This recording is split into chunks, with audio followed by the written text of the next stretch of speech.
magpadala ng pera sa Asia. Send money to Asia.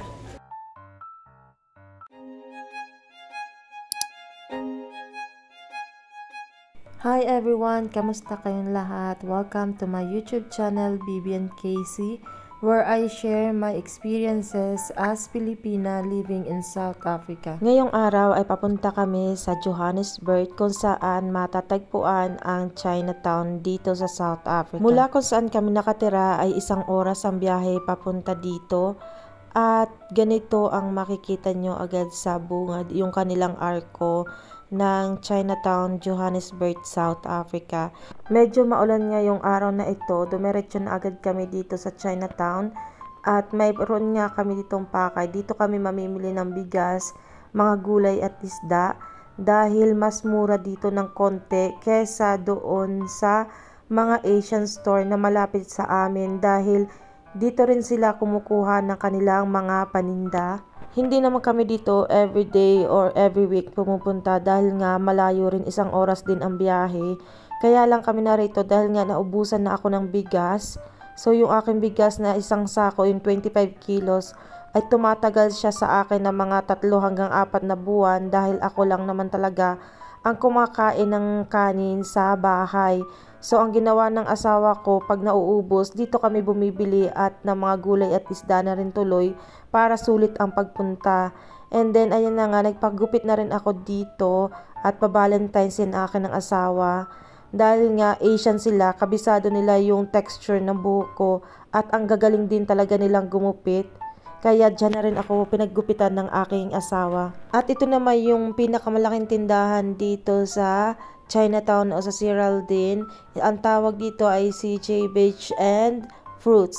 So pagpasok nyo dito, napakalaki talaga niya. Parang 2 floor na halos yung style ng kanilang tindahan. So kompleto dito talaga hanggang sa bigas, gulay, isda at saka yung mga noodles. Dito na lahat ng products ng Asian product ay dito nyo talaga mabibili, pati mga vegetables. So talagang pag nagki-crave ang mga Pilipino ay dito talaga ang puntahan sa Chinatown dahil yung kanilang mga products is almost similar sa mga product natin. So magiging creative na lang at magsasubstitute para makaluto ng Filipino food. At ito yung mga gulay nila. Fresh ang mga tinda nilang gulay dito dahil meron silang mga local na supplier tulad ng mga ito. Kaya mas okay dito mamili at mas mura ng konti.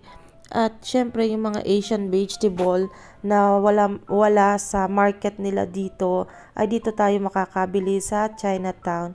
At nakakatuwa nga dito dahil hindi lang Chinese product ang mabibili ninyo, kundi meron ding Taste of Korea and Japan. So meron silang section na makakabili ka ng product from Korea and Japan. Kaya nakakatuwa rin. Sana nga soon meron ng product for Filipino para mas nakakatuwang mamili. At ito yung mga saging nila. Natikman ko ito, medyo mas matamis ito kesa doon sa saging na nasa market nila.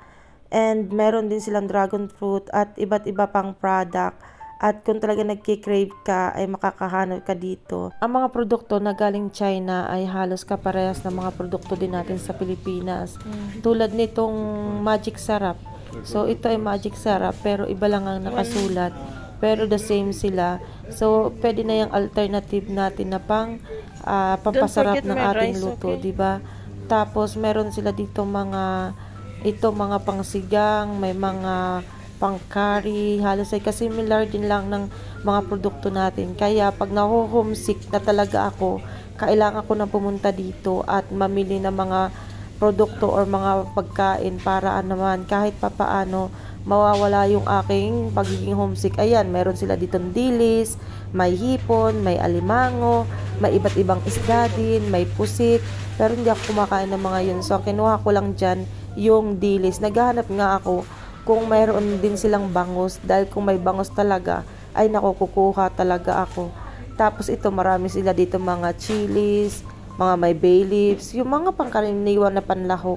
At meron din silang prutas narito sa kabilang gilid. napakalaki ng store na ito. Meron yung part na mga appliances at saka kung ano-ano pa doon sa kabilang gilid. Itong part naman na ito, yung mga gulay at saka yung mga frozen food. Kaya, ayan, matapos namin mamili, ay pumila na kami dito sa cashier at magbabayad na kami. And then, papunta kami sa kabila dahil may bibilin pa itong aking mga kasama na duck, roasted duck at saka yung sa pork, hindi ko alam kung anong tawag doon pero paborito ng asawa ko. So pupunta sila doon sa kabila dahil merong restaurant doon na nag-o-offer ng ganoong product o ganoong pagkain. At syempre, hindi mawawala ang isang sakong bigas ko. 25 kilos yan. Siguro, yan ay nasa 800 rand times 3. So, yun ang presyo sa Pilipinas. Syempre, ito na kami dito. At ito yung unang in-order ng aking asawa. Yun ay karning baboy. Pero hindi ko alam kung anong pagkakaluto. Katsu? Ay, di ko maalala ko yung tawag. Pero yung something ganoon. Tapos may roasted duck sila. At umorder yung kasama ko ng roasted duck. Pinatikim sa akin. Napakasarap pala ng karninayan, lalo na kapag kaganyang roasted. Napakalinamnam. Pero syempre, iba yung texture niya doon sa chicken. First time ko makatikim ng roasted duck at talagang masarap. So, palagay ko ay mga minsan ay makakabili na kami dyan dahil nasarapan talaga ako. At hindi siya malangsa ha. Hindi katulad ng ibang duck na parang sabi nila ay malangsa. And then, hindi rin daw siyang makunat. Dahil sabi nga nung iba, ang ibang karne ay makunat. Hindi nga siya makunat, malambot, parang natutunan sa bibig. Ewan ko lang dahil first time ko makatikim. Ng pera sa Asia, magpadala ng pera sa Asia. Send money to Asia. This is Mokor. So they can send to Philippines as well. Magpadala.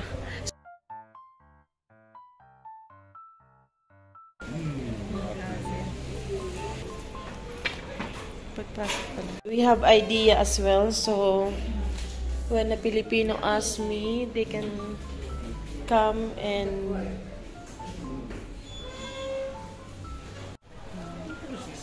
Tagito, di ba ito yung mustasa? Hindi. Lettuce. Lettuce. Pero yun ang hindi ko alam. Ito ang mustasa yata. Hindi. Ito. Ay, hindi. Parang mustasa rin. What is this? Tapos Nalagay sa noodles. may celery sila dun. You want me to buy celery for your juice? Pumunta ako dyan sa tindahan na yan dahil bumili ako ng upo. Dahil nakakita ko dyan kanina ng upo. At yung upo is 20 rand or sa pera natin ay 60 pesos. Katamtaman yung laki niya. At gustong gusto ko ng upo lalo na ginigisa sa sardinas. Kaya talaga pag nakakakita ako ay bumibili ako dito sa Chinatown dahil sa main market nila dito ay walang upo na tinda. So talagang kailangan makakapunta talaga ng Chinatown or Asian store para lang makabili ng gulay. At pagkatapos nga namin sa Chinatown, dumiretso naman kami dito sa isang mall at magwi-withdraw ng pera dahil nga nakahiram na ako ng pera dito sa kasama ko. At sa Chinatown ay hindi masyadong nag-a-accept ng card at mostly ay cash. So ayan, narito na nga kami sa loob ng mall at naghahanap kami ng ATM and of course, naghahanap na rin kami ng mga kakainan namin at bali tanghali na ito, so kakain muna kami at para bago umuwi ay kahit papaano ay busog na. Ayan, sa kapwa ko mga Pilipino na narito sa South Africa, kung naghahanap po kayo ng padalahan, pwede sa Western Union and ayan, may isa pa dito sa Chinatown, Morocco ang tawag, na pwede kayo magpadala sa Pilipinas. At ayan, nakita nga ng asawa ko yung bank na pwede niyang pag-withdrawhan. And then kung makikita ninyo ang mall, Sunday ito, wala masyadong tao, talaga naglilibot. Hindi katulad nga sa atin na laging maraming tao. Nabanda kami doon sa kainan nila, may mga tao naman, pero hindi ganun karami. So ayan yung aking buhok, bagong gupit. And then paglabas namin, ito yung labas ng mall na ito. Naghahanap nga kami ng makakainan dito sa loob ng mall na ito. Pero ang nakita namin ay puro fine dining restaurant. So sabi ko, mas prepared ko ang mag-McDonald na lang at mag-drive-thru at kumain ng burger at fries. At sabi ko, parang hindi ko type mag-fine dining restaurant dito. So pagkatapos namin mag-withdraw ng pera, lumabas na rin kami at naghanap kami ng McDonald's at meron kami nakitang isang malapit. At ito na nga yung aming kinain. Yan din ang kinain namin ng Valentine's Day pero walang sawa dahil paborito namin yan. At pagkatapos namin kumain, umuwi na rin kami dahil medyo hapon na. Yun lang for today. Thank you for watching. Please follow, comment, like, and subscribe. Bye!